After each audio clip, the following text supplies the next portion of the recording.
Hello दोस्तों, आज के इस वीडियो में हम बात करेंगे टेंस की। तो टेंस में सबसे पहले होता है प्रेजेंट इंडेफिनिट टेंस। फिर इसी तरह से 11 और टेंस होते हैं जिनके बारे में पढ़ा जाता है। और प्रत्येक टेंस में 3 तरह के सेंटेंस होते हैं। पहला होता है अफर्मेटिव सेंटेंस या फिर उसको सिंपल सेंटेंस बोलते हैं, यानी साधारण वाक्य। और दूसरा होता है निगेटिव सेंटेंस। तीसरा होता है इंट्रोगेटिव सेंटेंस यानी प्रश्नवाचक वाक्य। तो यहाँ पर हम पहले बात करेंगे प्रेजेंट इंडेफिनिट टेंस की, फिर इसके बाद दूसरे टेंसों की बात करेंगे। यहाँ पर अफर्मेटिव सेंटेंस लिखा हुआ है यानी साधारण वाक्य। साधारण वाक्य को कैसे बनाया जाता है, इसमें एक बड़ी बात यह होती है कि अगर हम एक टेंस सीख जाते हैं तो बाकी के सेंटेंस सरल हो जाते हैं। तो आज इसको हम देखते हैं कि कैसे इनके वाक्य बनाए जाते हैं।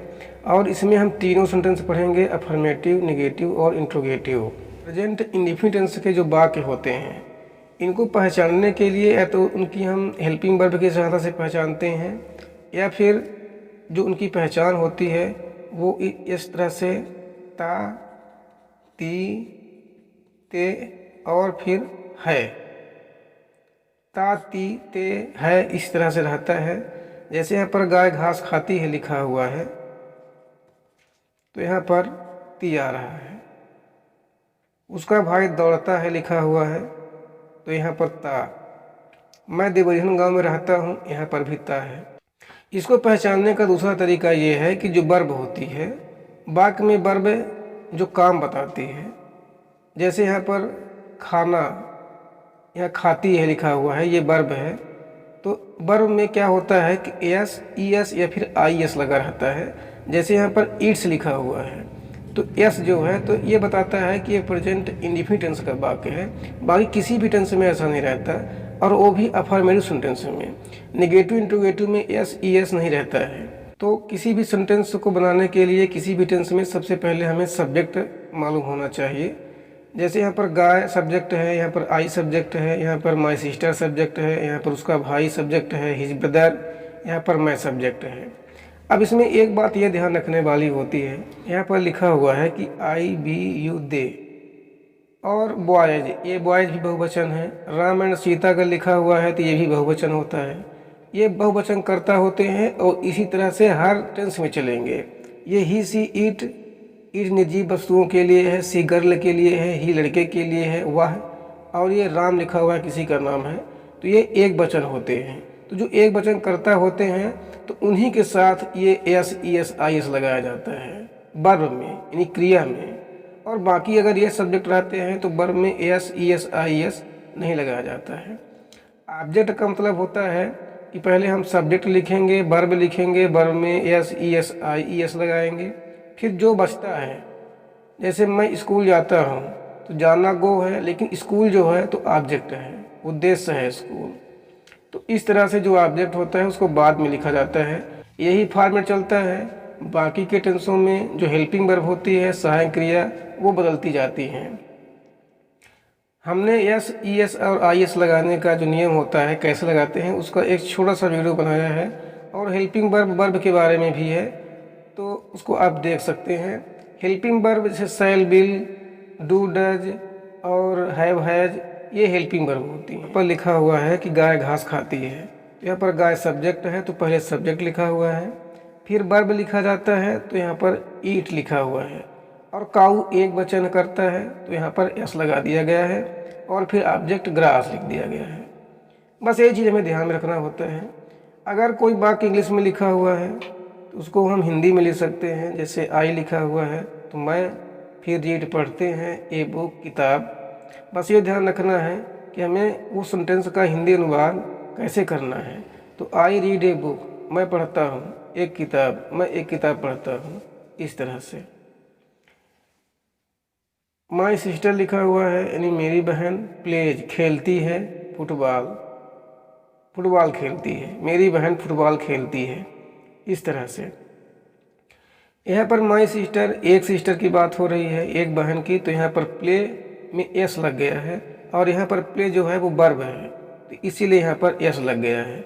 हम देखते हैं कि ई एस, आई एस कहाँ लगता है, तो जहाँ पर किसी वर्ब में लास्ट में ओ आता है, जैसे गो, तो अगर गो के लास्ट में ओ है तो इसमें हम क्या लगाएंगे, ई एस, तो ये गोज हो जाएगा। आई एस वहाँ पर लगाया जाता है जहाँ पर बाई रहती है और बाई के पहले कॉन्सोनेंट रहता है, तो वहाँ पर बाई को हटा के आई एस लगा दे। जैसे यहाँ पर बाई है लेकिन बाई को नहीं हटाया गया है, इसके पहले बाबेल है, इसीलिए बाई को रहने दिया गया है और एस लगा दिया गया है। ज़्यादातर वर्ब में एस ही लगाया जाता है, कुछ में ई एस लगाया जाता है। जैसे जहाँ पर वर्ब में लास्ट में इस तरह से ओ आता है, डबल एस आता है, सी एच आता है, एक्स आता है, इस तरह से। जैसे यहाँ पर उसका भाई यानी हिज ब्रदर, हिज ब्रदर एक वचन करता है। अब हिज ब्रदर सब्जेक्ट के बाद हमें वर्ब लिखना है, यानी क्या काम हो रहा है। दौड़ रहा है तो यहाँ पर हम रन लिखेंगे, एक वचन सब्जेक्ट है ये, तो हम यहाँ पर एस लगाएंगे तो ये रन्स हो जाएगा। हिज ब्रदर रन्स, उसका भाई दौड़ता है। बहुत ही सिंपल है। मैं देवरिहन गांव में रहता हूँ, तो हम यहाँ पर पहले आई लिखेंगे, मैं की स्पेलिंग, फिर आई के बाद हमें सब्जेक्ट लिखना है। अब सब्जेक्ट के बाद वर्ब, तो रहना यानी LIVE लिव, बहुवचन करता है आई, तो हम लिव में S E S I E S नहीं लगाएंगे। I live, make spelling N, I live in Devrihan गांव, इस तरह से। हमें नेगेटिव सेंटेंस बनाने के लिए दो हेल्पिंग वर्ब यानी दो सहायक क्रिया की आवश्यकता पड़ती है, डू और डज की। ये जो डू होती है ये बहुवचन कर्ता के साथ लगाई जाती है। जब आई, वी, यू, दे या फिर दो नाम रहते हैं जैसे राम और सीता। राम और सीता यहाँ पर दो नाम है तो ये बहुवचन है। दे बहुवचन है, बी यू दे। जब इस तरह के कर्ता रहते हैं तब डू लगाते हैं, और जब एक वचन कर्ता रहता है जैसे ही वह, सी वह गर्ल के लिए है, ईट निर्जीव वस्तुओं के लिए है, और कोई एक नाम, जब इस तरह के कर्ता रहते हैं ही, सी, इट, राम, तब वहाँ पर डज लगाया जाता है।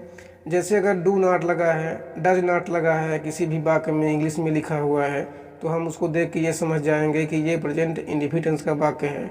वर्ब किसी काम को बताती हैं, यानी जैसे यहाँ पर जाता है लिखा हुआ है तो जाना यहाँ पर काम है, तो ये जाता वर्ब है और इसकी स्पेलिंग जो होगी वो होगी गो। तो यहाँ पर एक उदाहरण लिखा हुआ है कि जैसे ही does not go to school, वह स्कूल नहीं जाता है, तो यहाँ पर सबसे पहले वही सब्जेक्ट लिखा हुआ है। सब्जेक्ट के बाद यहाँ पर हमने नियम लिख दिया है, पहले हमें सब्जेक्ट लिखना है, जैसे वह की स्पेलिंग ही लिखी हुई है। उसके बाद हमें ये देखना है कि जो कर्ता है एक वचन है कि बहुवचन है। अगर एक वचन कर्ता लिखा हुआ है तो हमें डज लगा देना है, और अगर कर्ता बहुवचन लिखा हुआ है तो वहाँ पर फिर हमें डू लगाना है, बाकी नॉट वैसे ही लगाना है। उसके बाद हमें वर्ब लिखना है, तो यहाँ हमने वर्ब लिख दिया है, यानी जाना की स्पेलिंग को। ये टू स्कूल, जब स्थान छोड़ने की बात आती है तो एक स्थान से दूसरे स्थान पर जाना होता है, वहाँ टू लगा देते हैं, तो गो टू स्कूल, इसका हो गया he does not go to school. अगर इस तरह से हिंदी लिखा हुआ है तो इसको हम इस तरह से इंग्लिश में बना सकते हैं, और अगर इंग्लिश में लिखा हुआ है तो इसको हम हिंदी में कन्वर्ट कर सकते हैं।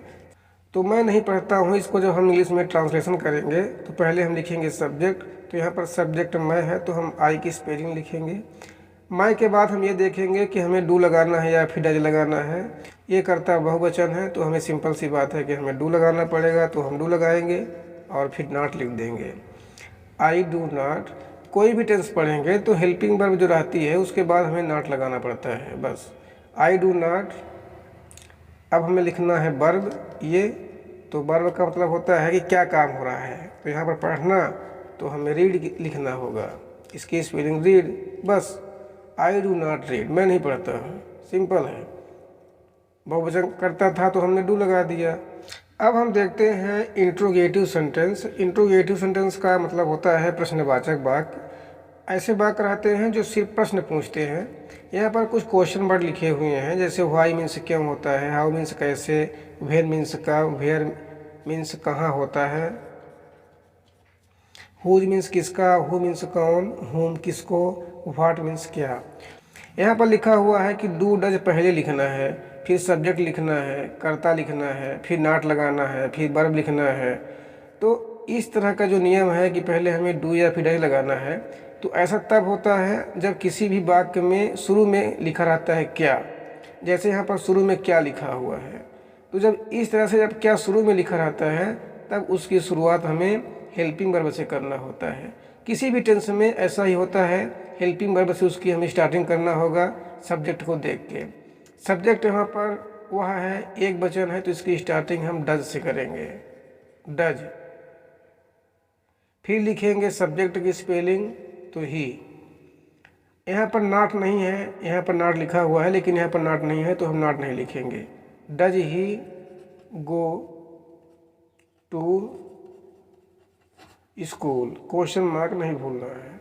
जब क्वेश्चन वर्ड बीच में आता है जैसे क्यों, तो अगर बीच में आता है तो पहले इसकी स्पेलिंग हमें लिखना है।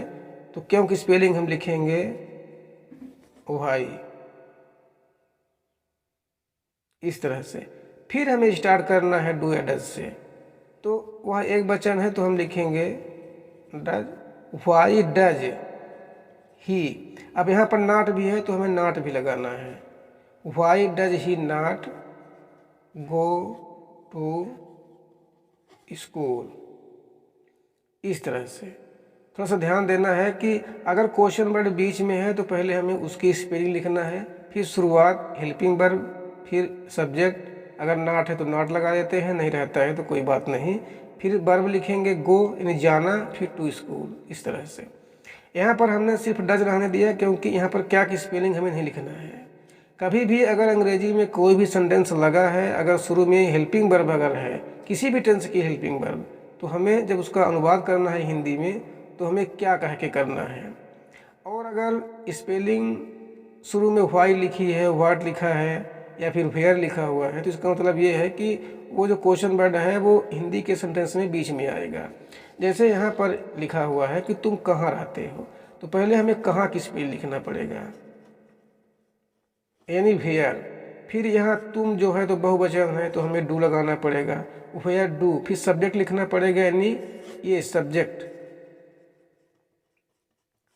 तो हमें सब्जेक्ट लिखना पड़ेगा यू की स्पेलिंग, तो हमें सब्जेक्ट लिखना पड़ेगा तुम की स्पेलिंग यानी यू, वेयर डू यू। अब वर्ब हमें लिखना है, तो वर्ब यहाँ पर लीव है, लीव मीन्स होता है रहना, तो where do you live, question mark लगा देना है, वेयर डू यू लिव, तुम कहाँ रहते हो। तो यहाँ पर शुरू में क्या लिखा हुआ है, तो अब हमें सहायक क्रिया से वाक्य स्टार्ट करना पड़ेगा, यानी डज लिखना पड़ेगा। वह एक वचन है इसलिए हमने डज लिख दिया है। फिर सब्जेक्ट डज ही कम, लगाएंगे क्वेश्चन मार्क, क्या वह आता है। आज की वीडियो में बस इतना ही।